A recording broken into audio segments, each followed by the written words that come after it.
Welcome to LC Screen Talk. My name is Larry, and this is my review of Knives Out.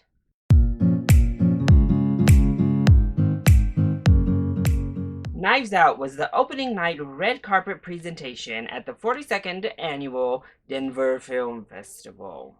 So I'm lucky enough to be attending the Denver Film Festival this year, and thus this kicks off my coverage of the film festival, which will include reviews of both the larger films as well as the smaller films that I see, as well as some interviews with filmmakers. So please be on the lookout for all of the coverage from Denver Film Festival over the next couple of weeks. So Knives Out is the latest from writer and director Rian Johnson and provides us with a whodunit. One day, Harlan Thrombey comes up dead by an apparent suicide. However, Detective Blanc is on the scene because he suspects there was foul play and more than meets the eye. Upon investigation, this family turns up to have some more secrets than initially thought, and we have a twisted mystery on our hands. So I was really excited to see Knives Out. First of all, this cast is stacked. I mean, what an all-star amazing cast. Those trailers looked so fun, from the comedy to just the premise, the style, everything about it seemed like it would be a pretty good time. And then the reception it's gotten from other film festivals has been through the roof. And let me say, this delivered. Knives Out was amazing. I loved it. So let's go ahead and kick off with the positives first. Well, I want to give Rian Johnson the full first positive. As a writer and as a director, I think he excelled in this movie. He's coming off of doing a couple of science fiction based films back to back with Looper and The Last Jedi, but earlier in his career he did hone in more on some like screwball comedies. But I loved his take on this kind of dark comedy that's also a whodunit for the new age. The script is really funny, first of all. This movie is really funny, and we'll get to the actors who definitely aid in that as well. But the way it's written, the setups all land, and it's just a really witty, smart, like whipped into shape script. His direction is gorgeous. Oh, just the way that we pan the camera within a scene, the way we set up the framing of the picture, how close we are to the actors, the color scale, the cinematography, everything just looks pristine. Plus, he was able to get some over the top, yet still grounded performances from all of these amazing actors. So, Rian Johnson delivered on every front he was responsible for when it came to the final product.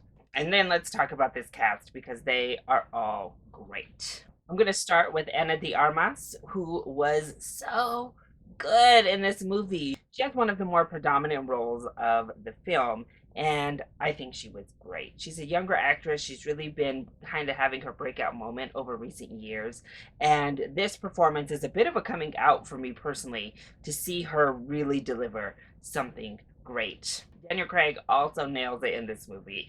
I was a little bit worried with that accent he was doing. It seemed a bit too much to begin, but once we get into the atmosphere of the film and we're around the character, we understand. It's not too much, it's just right. I just loved kind of the throwback feel of his character in particular, this kind of bumbling detective. It was really perfect for our like lead detective. And then we have Chris Evans, who might be the standout of the entire film for me. These three are definitely like the top tier of the great performances in this film. But Chris Evans, oh, first of all, the sass, that like sassy delivery we saw just in the trailers, it is there in full force in the movie. And it's so good. I could just like eat that up all day. But there's more complexity to his character than we initially think, and he does a great job at making that transition and, again, bringing life to a character that could have just been a sassy stereotype. The rest of our cast is also fantastic. We have Michael Shannon, who's giving a different performance than just outright, like, evil Michael Shannon. Don Johnson, I thought, was hilarious in the movie. I thought he really killed it. Catherine Langford was really good in her role. Jamie Lee Curtis is wonderful. And then we have Toni Collette, who I thought was hilarious. So really, the entire cast comes to play and they deliver really strong performances up and down and give this already energetic screenplay an extra voltage. And then the score, amazing. It was a great mixture of like paying homage to the old school mystery cinema, as well as giving it a little bit of a facelift, bringing something new, keeping it fresh. And I thought it was an amazing score right off the bat, like right up in the face with the music to start off this film. But it's great music. So every time the score was pulled to the forefront, I delighted in it because I thought it was really great. And this movie flies by. You are continually entertained. There are plenty of twists and turns for the audience to delight in. It is very, very funny. I found myself laughing consistently throughout the runtime. And not to mention, this movie does a great job at kind of constructing this really fun mystery while poking fun at the old school mysteries of the past, and it really balanced that well and delivered an entertaining film all the way around on both fronts. It's just a really entertaining, fun, well-made movie. What more could have I asked for?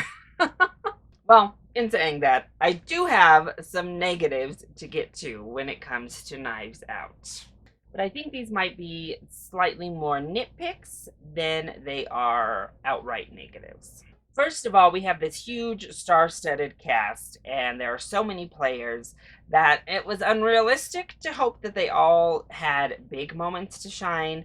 But I was left thinking, wow, I really could have used some more Jamie Lee Curtis. Wow, I could have used a little bit more Toni Collette. And you just kind of run down each of these characters. They all have their little stories that are going on, but those two in particular, I was just like, give me more. Can we pan back to their story and see what they're up to?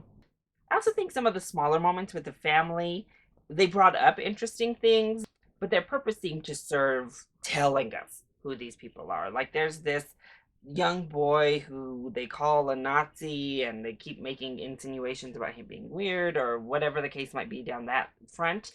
But we don't really see that as much as we're just like told it over and over again. So by the characters not really getting time to flesh out because there are just so many, the story has to really work to just tell us what goes in those blanks rather than us being able to also glean it.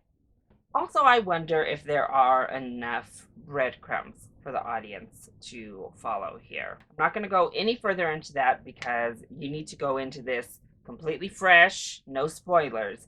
But it'll be interesting to see how murder mystery fans feel about the actual mystery aspect to this movie.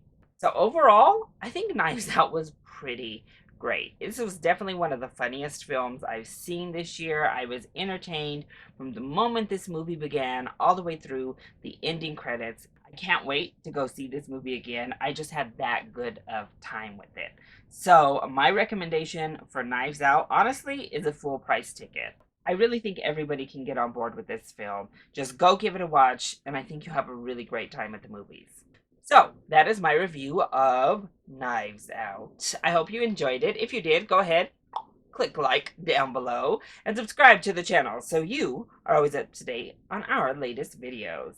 Also, join in on the discussion. Are you excited to see Knives Out? And what is your favorite whodunit? Let me know either in the comment section down below, or you can hit me up on Twitter. I love you all so much for your continued support. Mwah! Thank you for watching. And I'll see you next time. Bye.